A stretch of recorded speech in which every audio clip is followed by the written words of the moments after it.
Hello there, and welcome to In My Opinion for Sakuna of Rice and Ruin. In this game, there is the lowly realm, land of the humans, and the lofty realm, land of the gods. You play as the harvest goddess Princess Sakuna, a lazy girl who's been riding the coattails of her parents' fame and rice. She's also accompanied by Tama, who is a sword spirit who tries his best to steer the princess in the right direction. On the day of tribute, a drunken Sakuna wanders on a temporary bridge which leads to the lofty realm, and happens to find some humans escaping their jailer. Sakuna then proceeds to save said humans, but on her way out mentions a feast which the humans hear, which then leads to some shenanigans. This leads Sakuna into getting in trouble with the lead goddess lady Kamuhitsuki, and her punishment is to go to the Isle of Demons, find out where the demons are coming from, and clear them out. Until she does, Sakuna is banished. Now Sakuna heads out with the humans to work on getting unbanished. The story is not some grandiose tale, and instead it's a small and simple one, which is just fine as I enjoyed it, and the characters were a big reason for that. The humans Tawimon, Kenta, Yui, Myrte, and Kaimaru are full of personality, and the game actually digs into their past and life in the lowly realm. Like Myrte's religious experiences and Tawimon's greater interest in farming, even though he's from a family of samurai. Of course, our main Sakuna is also well done, as we see her development over time, as she starts off as a whiny little brat, but as she spends more time with the humans, she slowly becomes more likable. I spent so much time with these characters that I became kind of close to them, and was pretty sad when it all ended. Most of the dialogue in the game falls on the comedic side of things with all the character interactions, but that doesn't mean the game lacks heart, and while it's few, there are some serious moments as well.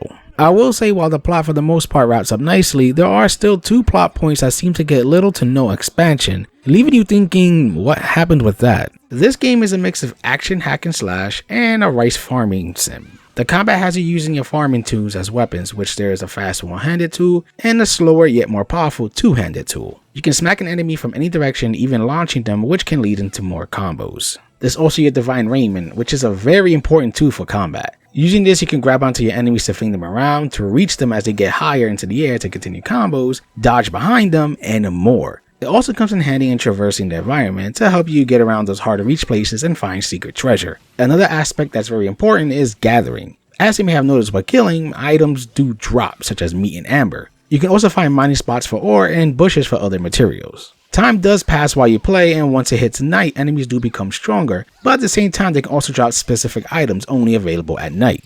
Down the road you do get oil to light your way, and make the enemies power more like their daylight versions, but this oil is finite. Eventually you will get the ability to send out your friends to search certain spots for certain materials. The number of how many you can send out will increase when Kaimaru finds more dogs during a search. Each character specializes in getting more of a specific material, like Kenta with ore, or Tawimon with just a bit of everything. Each area also has a mini mission in them that can be completed, which can be something like kill X amount of enemies, get X item, finish the area in X amount of time, and so on.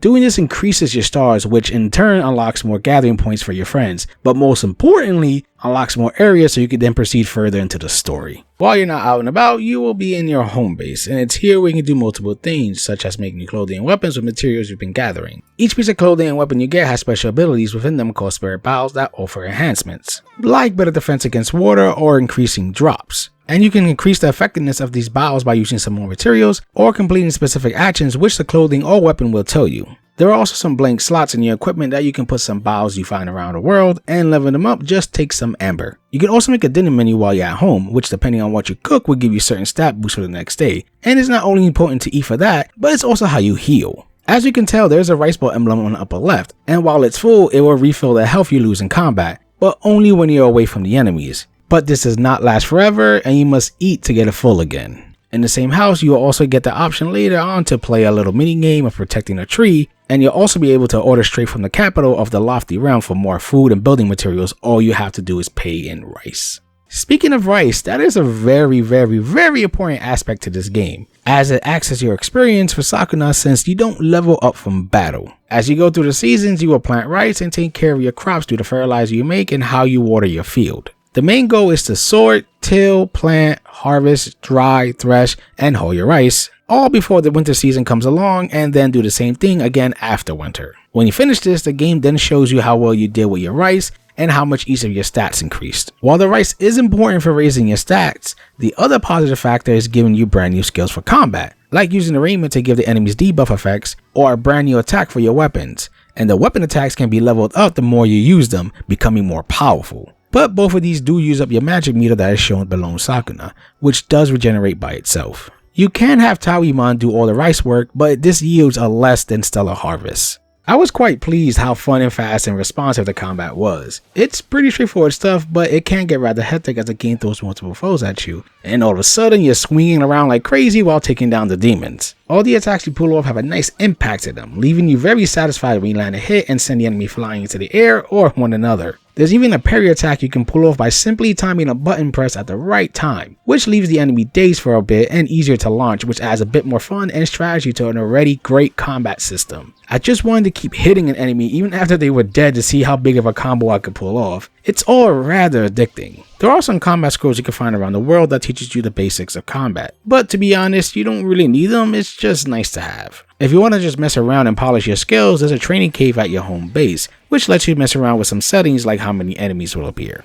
As mentioned, rice farming is a huge part of the game, and I was surprised how deep it was. As while I don't know much about rice farming, the game seems to, as there is a lot to it. You have to be sure to plant the seeds with a certain amount of space between them, be mindful of how much water you're putting depending on the crop phase, and pay attention to the actual weather because that could affect your crops as well. There's even specific types of rice you can make, with brown increasing temporary buffs for eating, and white giving you higher permanent stat buffs. It also comes to play when buying stuff from the capital, as white rice is more valuable. I know this all sounds overwhelming, and it is at first, as the game kinda throws you in the lion's den of rice farming when you grow your first batch. However, while you start with just Tawimon and Sakuna giving you some hints, the game does ease up a bit as you go along. Since the more you do your farming duties, the more experience you gain, which in turn gives you more farming skills, such as being able to see how much water you're letting in or out, its temperature, the spacing of rice, how many seeds you put down, and much more. You also eventually get better tools for handling your rice and tilling the fields, like a cow, or even ducks that can handle the parasite problem. If you even want to go deeper, there's farming scrolls you can find and purchase, which talks about stuff like weed management and temp control. The fertilizer is probably the easiest thing to handle, as the game lets you know exactly what effect each item has on it when you're making it. And if you change your mind on the one you're making, you can always toss it and do it again. If you just want to make time fast forward without doing anything, be it to get the fertilizer faster or some other reason,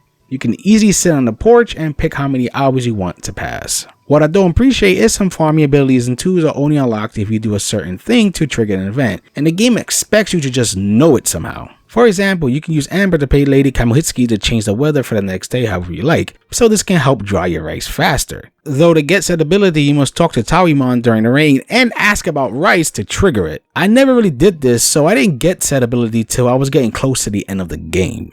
I did like that the developers noticed that some would feel too overwhelmed with all the rice stuff, like how I personally was, and added separate difficulty options for farming and combat. So if you don't want to worry about much when it comes to farming, you can put that on easy, so negative stuff like weeds and parasites won't be as damaging to your crops. Or if you want the combat much easier but want the farming to be the default way, you can do that as well. Basically, you can mix and match all you want with the difficulty, and you can change all of this whenever you want. The game also is sure to let you know the time of day, as whenever you're at home or out in the combat field, time passes. And it will also let you know when you're hungry and can't regain health anymore, when it's exactly night and enemies are more dangerous, and lets you even know when the fertilizer is done. Since your food can expire, the game does give you a list you can check when you're at home, letting you know how many days you have before it expires. And while you will be wasting a ton of food at first, you do pretty quickly get the ability to process some of your food items into something else that won't go bad. So you won't have to freak out and think you won't have any more grub for some stat boosts and regen health. When it comes to expiration, the game shows you what items you can attain in each area, so you won't be doing guesswork when you really need a certain item. It also autosaves when you walk into a new section in the areas, and if you die, it will just send you right back to the last save. And you can manually save as much as you want and whenever you want, you just need to be sure no enemies are around. The fact of the matter is, this game is pretty fair and laid back to all players, and even though you have to harvest your rice by winter, I never felt rushed doing anything, which is fantastic and won't scare off players who are interested in giving the game a shot. When it comes to other activities to do besides the main quest, there are some side quests you can complete, like helping Kenta reconnect with a monk, making Mirte a hairpin, chasing someone who has run away because of emotions, and so on. These are pretty easy to complete, usually just needing you to collect some materials. I say they are worth your time since they show scenes of the characters interacting, showing off more of their personality and maybe a bit of their personal history, and the game keeps track of all of this stuff for you just in case you forget. I will say don't checkmark the quest since the objective keeps appearing on the screen even during cutscenes and can be visually annoying. There are also events that can pop up while having dinner, which turn into conversations that dive into the character's belief system, Sakuna's parents' history, or just general small talk. Other character events can also happen around your home, and the game is kind enough to let you know with an exclamation point over the character's head, most of the time. Again, these are all worth your time if you just want to learn more about the cast and see their interactions. A cute little extra they added that you can do while you're at home is being able to pet and pick up the dogs that Kaimaru keep bringing. You also eventually unlock a spot on the map called the Amagashi Shrine, where you can test your combat chops. It's basically a dungeon that goes to about 100 floors facing waves of enemies and bosses you fought before, and even after beating it, extra floors unlock going beyond the original 100. Though it's fair in the sense that there are checkpoints you can make it to so you can teleport to certain floors when you leave. Also, this is a good spot to just collect certain materials if you know what monsters drop what. This game is gorgeous with its vibrant colors and its anime aesthetic with some cel shading to boot. The character designs are well done and are varied enough that each of them stand out in a good way. This goes for the boss designs as well, as while the mini bosses are just supersized versions of a regular enemy, the main bosses are pretty creative looking. The combat areas themselves look great as well, and while you will run into some samey spots, you unlock different areas at a good enough pace that it won't become visually boring. Such areas like inside of a volcano or an enemy fortress. There's also little details added that show the effort put into the visuals, like how if it rains the bubbles show the drips hitting it, and while it's not rainy, it's smooth. I enjoyed the voice acting in the game as well, as each character was perfectly casted and they are clearly putting their best foot forward. I played using the English dub, but if you prefer using Japanese voice acting, there is that option as well. Through all my time playing this game, I never ran into any frame rate problems or visual oddness, be it in the 2.5D combat areas or your 3D home base. No matter how crazy the battles and visuals effects got, it ran silky smooth. You're a bit too young. Kaimaru is with me. What about the rest of you lot? Why is no one moving? 'Cause the isle's full of demons, huh? Right, Pinta? Yui's right. Aren't gods supposed to protect us humans? You cheeky little twerp. You're called Tauemon, correct? Is that sword at your hip a mere ornament? My humblest apologies. This blade may be of ancient and noble descent, but I myself have utterly no skill in swordplay. Once, when I drew it in dire circumstances, the handle slipped from my fingers. Princess. All right, fine. I shall go by myself. My time spent with this game was a real treat with its highly enjoyable cast of characters and combat mechanics, as well as some beautiful visuals. The rice farming aspect of the game was also handled well, and can be pretty in-depth if you want it to be. Then there's the lax nature of the game, as it never feels like you're rushed, and you can change up the difficulty to fit how you want to play. I beat this game in about 32 hours, and that's with some side stuff. Replayability comes from cleaning up anything you didn't do or see yet, since after you beat the game, it brings you back before the point of return. Just like some of its colors, it's very warm and welcoming to all players, and if anything you saw and or heard caught your interest, then I highly recommend it. So grab your tools and get ready to harvest all the fun and rice. I hope you enjoy my thoughts in this game, and for gamers' sake, keep gaming.